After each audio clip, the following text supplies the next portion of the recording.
Hello ವಿದ್ಯಾರ್ಥಿಗಳೇ, ಈ ಒಂದು ವಿಡಿಯೋದಲ್ಲಿ ನಾವು ನಿಮ್ಮ ಬಿಕಾಮ್ ಫಸ್ಟ್ ಸೆಮಿಸ್ಟರ್ SCP ಸಿಲೆಬಸ್ನಲ್ಲಿ ಬರುವಂತಹ ಒಂದು ಸಬ್ಜೆಕ್ಟ್ ಮ್ಯಾನೇಜ್ಮೆಂಟ್ ಥಿಯರಿ, ಇದರಲ್ಲಿ ಕೇಳುವಂತಹ ಮಹತ್ವ, ಪ್ರಾಮುಖ್ಯತೆ, ಅವಶ್ಯಕತೆ ಅಂದರೆ ಇಂಪಾರ್ಟೆನ್ಸ್ ಮೇಲೆ. ಸೊ ಯಾವುದೇ ಪ್ರಶ್ನೆ ಇಂಪಾರ್ಟೆನ್ಸ್ ಮೇಲೆ ಬರಲಿ, ಅದರ ಮೇಲೆ ಕೇಳುವಂಥ ಪ್ರಶ್ನೆಗೆ ಯಾವ ಕೀ ಉತ್ತರಗಳನ್ನ ಬರೀಬೇಕು ಅನ್ನೋದನ್ನು ಡಿಸ್ಕಷನ್ ಮಾಡೋಣ.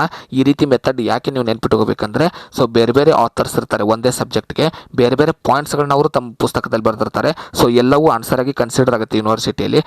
ಆ ಮಹತ್ವ, ಅವಶ್ಯಕತೆ, ಪ್ರಾಮುಖ್ಯತೆ, ಇಂಪಾರ್ಟೆನ್ಸ್ಗೆ ಸಂಬಂಧಪಟ್ಟಂಥ ಉತ್ತರಗಳ ರಿಲೇಟೆಡ್ ಇದ್ದರೆ ಸಾಕು, ಅದಕ್ಕೆ ಮಾರ್ಕ್ಸ್ ಕೊಡಬೇಕು ಅನ್ನೋ ಕಂಡೀಷನ್ ಇರುತ್ತೆ. ಆದ್ದರಿಂದ ನೀವು ಬೇರೆ ಬೇರೆ ಪ್ರಶ್ನೆಗಳು, ಬೇರೆ ಬೇರೆ ಪಾಯಿಂಟ್ಸ್ ನೆನ್ಪಿಡುವುದು ಕಷ್ಟ ಆಗೋದ್ರಿಂದ ಸೊ ಯಾವುದೇ ಪ್ರಶ್ನೆ ಮಹತ್ವ, ಪ್ರಾಮುಖ್ಯತೆ, ಅವಶ್ಯಕತೆ ಮೇಲೆ ಕೇಳಿ ನೀವು ಬರೀಬೇಕಾಗಿರೋ ಕೀ ಉತ್ತರಗಳನ್ನ ಇಲ್ಲಿ ಡಿಸ್ಕಷನ್ ಮಾಡೋಣ.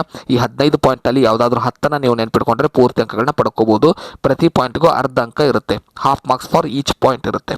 ಸೊ ಫಸ್ಟ್ ಪಾಯಿಂಟ್ ಏನಂದರೆ ಸಂಪನ್ಮೂಲಗಳ ಸದ್ಬಳಕೆ, ರಿಸೋರ್ಸ್ ಯುಟಿಲೈಸೇಷನ್, ಸಿಬ್ಬಂದಿ ಅಭಿವೃದ್ಧಿ, ಸ್ಟಾಫ್ ಡೆವಲಪ್ಮೆಂಟ್, ವಿಸ್ತರಣೆ ಮತ್ತು ಬೆಳವಣಿಗೆ, ಎಕ್ಸ್ಪೆನ್ಷನ್ ಆ್ಯಂಡ್ ಗ್ರೋತ್, ಕೆಲಸದ ಹೊಂದಾಣಿಕೆ, ವರ್ಕ್ ಅಡ್ಜಸ್ಟ್ಮೆಂಟ್, ಸಂಘರ್ಷಗಳ ನಿವಾರಣೆ, ಕಾನ್ಫ್ಲಿಕ್ಟ್ ರೆಸೊಲ್ಯೂಷನ್ಸ್, ವೈಶಿಷ್ಟ್ಯತೆಯ ಪ್ರಯೋಜನ, ಡಿಸ್ಟಿಂಕ್ಟಿವ್ ಅಡ್ವಾಂಟೇಜ್, ಸಂಸ್ಥೆ ಗುರಿ ಸಾಧನೆ, ಆರ್ಗನೈಸೇಷನಲ್ ಗೋಲ್ ಅಚೀವ್ಮೆಂಟ್, ಸ್ಪಷ್ಟತೆ ಕ್ಲಾರಿಟಿ, ಕಾರ್ಯಕ್ಷಮತೆ ಹೆಚ್ಚಳ, ಪರ್ಫಾರ್ಮೆನ್ಸ್ ಇಂಪ್ರೂವ್, ಬದಲಾವಣೆಗೆ ಹೊಂದಿಕೊಳ್ಳುವುದು, ಅಡಾಪ್ಟಬಿಲಿಟಿ ಚೇಂಜ್, ಪರಿಣಾಮಕಾರಿ ಆಡಳಿತ, ಇಫೆಕ್ಟಿವ್ ಗವರ್ನೆನ್ಸ್, ಕ್ರಮಬದ್ಧತೆ, ಕಮಿಟ್ಮೆಂಟ್ ಟು ಆ್ಯಕ್ಷನ್, ಅವಕಾಶ ಬಳಕೆ, ಆಪರ್ಚುನಿಟಿ ಯುಟಿಲೈಸೇಷನ್, ದಕ್ಷತೆ, ಎಫಿಸಿಯನ್ಸಿ, ನಿಯಂತ್ರಣ, ಕಂಟ್ರೋಲ್. ಸೊ ಈ 15 ಪಾಯಿಂಟಲ್ಲಿ ಯಾವುದಾದ್ರೂ 10ನ್ನು ನೀವು ನೆನಪಿಟ್ಟುಕೊಂಡು ಬರೆದರೆ ಪೂರ್ತಿ ಅಂಕಗಳನ್ನ ಪಡ್ಕೋಬೋದು.